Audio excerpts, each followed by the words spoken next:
নমস্কার বন্ধুরা, জানা কিচেনে স্বাগতম। আজকে একটা নতুন রেসিপি নিয়ে চলে এলাম, ভেটকি মাছের পাতুরি। কিরমভাবে পাতুরি বানাই দেখুন বন্ধুরা, যদি ভালো লাগে আপনারাও বাড়িতে বানিয়ে করে খাবেন।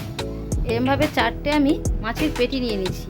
ওর মধ্যে দিয়ে দিলাম লেবুর রস আর দিয়ে দিলাম গোলমরিচ গুঁড়ো। ভালো করে লেবুর রস আর গোলমরিচগুলোকে আমি সুন্দরভাবে মাখিয়ে নেবো। নিয়ে এটাকে আমি কিছুক্ষণ রেস্টে রেখে দেবো। তারপরে এর জন্য যে মশলাটা লাগবে, কাঁচা লঙ্কা, পেঁয়াজ, আদা রসুন কুচি, আর দেবো ধনে পাতা, চাট মশলা, আর একটু লবণ, আর দেবো স্বাদের জন্য অল্প করে একটু চিনি, আর দেবো একটু তেল, আর দেবো লেবুর রস দিয়ে ভালো করে আমি পেস্টটা বানিয়ে নেব। এইটা আমার মশলা রেডি। এই মশলাটা আমি একটা বোলের মধ্যে নিয়ে নিলাম। এতে দিয়ে দিলাম লঙ্কা গুঁড়ো আর দিয়ে দিলাম কর্নফ্লাওয়ার দিয়ে আমি ভালো করে সুন্দরভাবে মাখিয়ে নেব মশলাটা। এবার আমি এই মাছের ফিলেগুলো ওই মশলার মধ্যে দিয়ে সুন্দর করে একটা একটা মাছের গায়ে মশলাগুলো লাগিয়ে কিছুক্ষণের জন্য আমি রেখে দিলাম রেস্টে। কিছুক্ষণ পরে ফিরে এলাম। দেখুন বন্ধুরা, কত সুন্দর আমার মাছগুলো সুন্দরভাবে একদম সুন্দর হয়ে গেছে।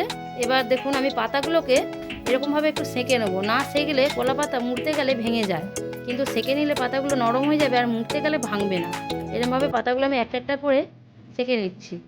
নিয়ে আমি এর ওপরে একটা করে মাছ দেবো আর দিলাম মশলা দিয়ে, মাছের মশলাগুলো মাছের সঙ্গে দিয়ে সুন্দরভাবে এরকমভাবে লম্বা তারপরে আড়ে ভাঁজ করে নিয়ে এবার একটা করে কাঠির সাহায্যে সিল করে দেবো।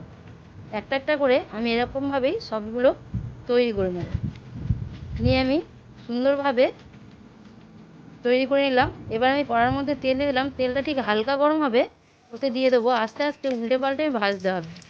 আপনাদেরকে যদি ভালো লেগে থাকে লাইক, কমেন্ট, শেয়ার, সাবস্ক্রাইব করবেন।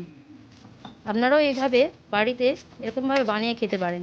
দেখুন বন্ধুরা, আমি খুলে দেখাচ্ছি কেমন হয়েছে আমার মাছটা, কেমন সেদ্ধ হয়েছে ভেতরে। আপনারা শুধু দেখুন কত সুন্দর হয়েছে, দেখছেন? ভেতরে মশলাটা ওর সঙ্গে কত সুন্দর একদম একসঙ্গে মিশে গেছে। দেখুন কত সুন্দর আমার সেদ্ধ হয়ে গেছে মাছটা।